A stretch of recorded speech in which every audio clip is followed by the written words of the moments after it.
যারা আমাদের আশ্রমের শুভাকাঙ্ক্ষী, যারা আশ্রমের সঙ্গে স্বতঃপ্রণোদিতভাবে জড়িত আছে এবং যারা প্রকৃতপক্ষে সারদা মা, শ্রীরামকৃষ্ণ এবং স্বামী বিবেকানন্দের প্রতি অনুরাগ, তাদেরকে বলবো যে আপনারা এই স্বামীজি মহারাজ জি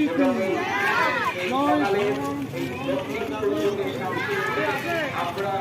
এই জাতীয় যুব দিবসের উপলক্ষে স্বামী বিবেকানন্দকে স্মরণ করার জন্য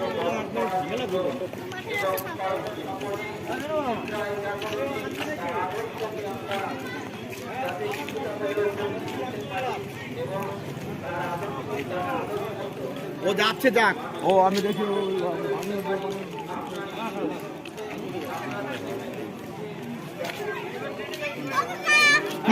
যাও যাও।